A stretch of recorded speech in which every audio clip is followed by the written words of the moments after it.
আসসালামু আলাইকুম। আমি আকিবুল নাহার বাংলাদেশ থেকে বলছি। কাছে কিংবা দূরে, দেশ কিংবা দেশের বাইরে, যে যেখান থেকে এই মুহূর্তে বসে আমার ভিডিওটি দেখছেন, আমি আশা করি আল্লাহর অশেষ রহমতে আপনারা সবাই ভালো আছেন। আলহামদুলিল্লাহ, আমিও ভালো আছি। আমি ধরেই নিয়েছি আপনারা সবাই ভালো আছেন। আমার নতুন এক ভিডিওতে আপনাদের সবাইকে স্বাগত।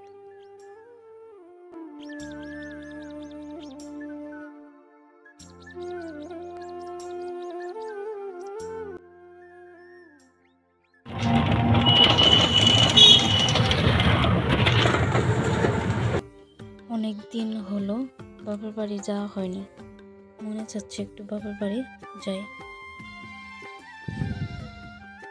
আমি সহজে বাবার বাড়ি যেতে পারি না, কারণ আমার জানি আমার শ্বশুর শাশুড়ি একটি ছেলে, এজন্য বেশিরভাগ আমি শ্বশুর বাড়িতে থাকি, বাবার বাড়ি যেতে পারি না। সে কুরবানি ঈদে বাড়িতে গিয়েছিলাম, এর মধ্যে আর যাওয়া হয়নি। মনে হলো বাবার বাড়িতে গেলে মনটা একটু ভালো হবে। পরে রাফিদের আব্বুকে বললাম আমি একটু বাড়িতে যাব। রাফিদের আব্বু বললো কিভাবে যাবে, বাড়িতে তো কেউ নেই। বললাম 2 দিনই তো থাকবো, তারপরে চলে আসবো। বললো আচ্ছা, বাবাকে বলো। বাবাকে বলে পরে আমার শ্বশুরকে বললাম আমি বাড়িতে যাব, অনেক দিন ধরে বাড়ির থেকে আসছি, ভালো লাগছে না। এতে আমার শ্বশুরের মন খারাপ, কাজ করতে হবে, একাই রান্না করতে হবে, বাড়িতে কেউ নেই।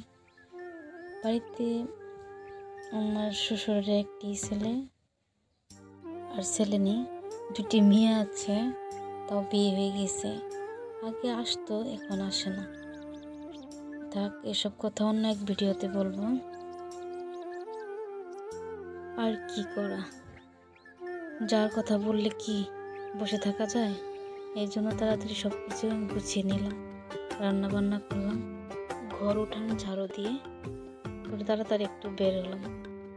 নৌকা দিয়ে যেতে হবে তো, নৌকার পথ, এই জন্য একটু সকাল সকালে বের হলাম।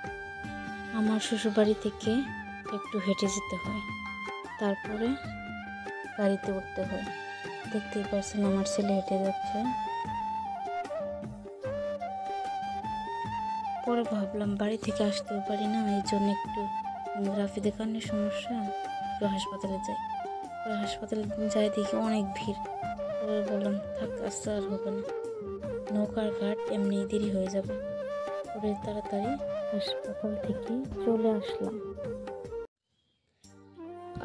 সারা রাস্তা কোনো বৃষ্টি নেই।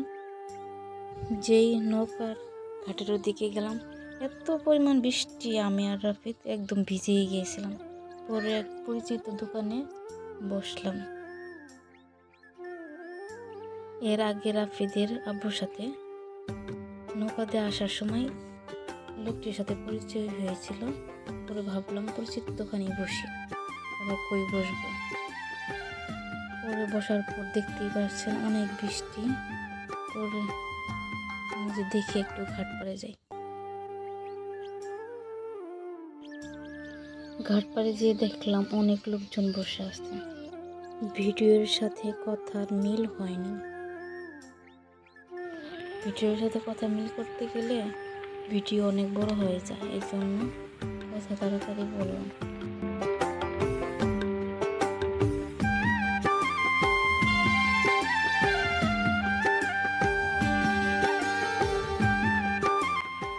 কষ্ট করে ভিডিওটি দেখে নিব। সবাই বলা বলি করছে, অনেকক্ষণ ধরে নৌকা আসছে না। ওরা আর কি করবো, পরে দাঁড়িয়ে থাকলাম। মাঝামাঝি রাখি তখন অটো ছিল, অটোতে বসেছিল, আমিও বসেছিলাম। পরে আর কি বসে থাকা অবস্থায় একটু একটু ভিডিও করলাম, আর সবার সাথে আলাপ আলোচনা হলো। এই যে দেখতে পাচ্ছেন এদের এখানে দাওয়াত ছিল, সেই সকাল থেকে গুলো বসে আছে। অনেকক্ষণ ধরে অপেক্ষা করছে।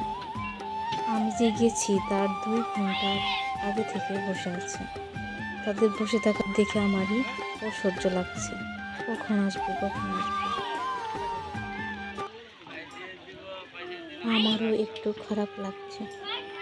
বাবু ছোট, আবার নৌকা আসছে না।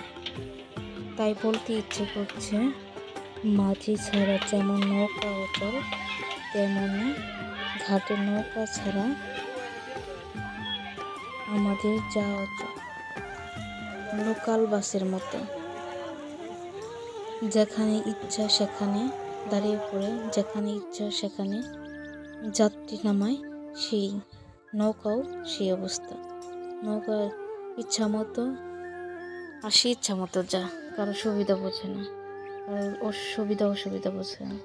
এর জন্য ঘাট করে একটু সময় লাগে। তাই নৌকা আসা দেখে ছোট বাচ্চাদের মতো দৌড়ে দৌড়ে গেল। অনেক প্রতীক্ষার পরে কোনো জিনিস পেলে যে অবস্থা হয়, তাদেরও সেই অবস্থা হয়েছিল। আমারও একটু খারাপ লাগছিল। এদিকে বৃষ্টি, এদিকে নৌকা নাই, রাফিদও ছোট, একটু চিন্তা হচ্ছিল। তারপর আর কি, বাপের বাড়ি যা বলে কথা, ভালো না লাগলেও ভালো লাগে। যতই ঝড় তুফান হোক বাপের বাড়ি যেতেই হবে। এদিকে রাফিদ অনেক খুশি নৌকা পেয়ে। আমারও ভালো লাগছে। কার না ভালো লাগবে বলুন তো? এরকম নৌকা ভ্রমণ, এরকম প্রাকৃতিক পরিবেশ আমার কাছে কি জানি মনে হয় নদীর আকাশ আর বাহিরের আকাশটা অনেকটা আলাদা মনে হয়। নদীর মাঝখান থেকে বসে আকাশটা এত ভালো লাগে, তা বলে বোঝাতে পারবো না। আপনারাও একটু লক্ষ্য করে দেখেন, বাহিরের আকাশ আর নদীর মাঝখান থেকে বসে থাকা আকাশটা অনেক আলাদা। আর কথা বলবো না, আপনাদের সাথে সাথে আমিও একটু নদীর প্রাকৃতিক পরিবেশ দেখি।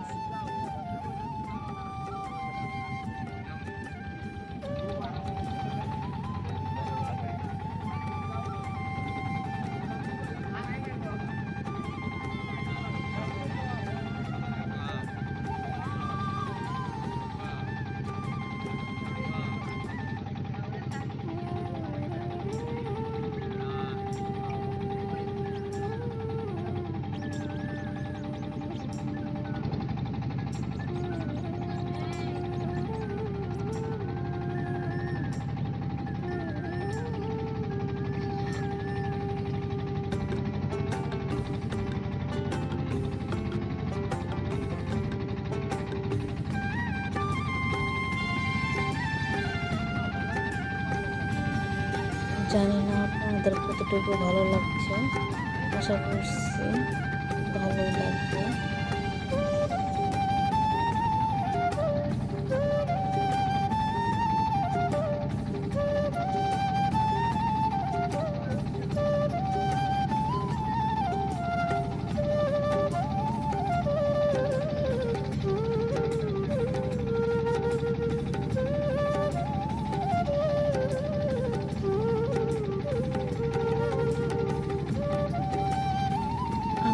তো অনেক ভালো লাগছে।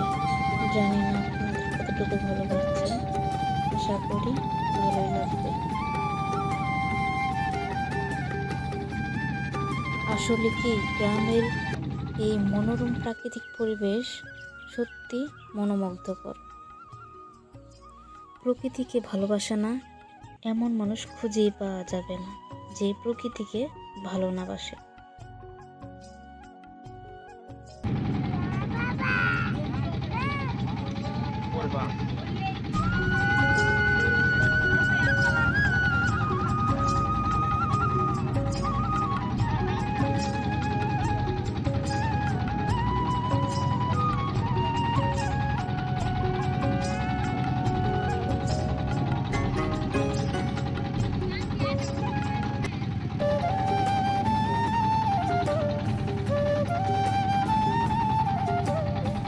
আজকের মতো এখানে বিদায় নিচ্ছি।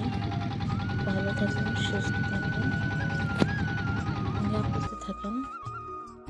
আমাদের জন্য দোয়া করবেন। আমার শ্বশুর শাশুড়ির জন্য দোয়া করবেন যেন ভালো থাকে, সুস্থ থাকে। আল্লাহ হাফেজ।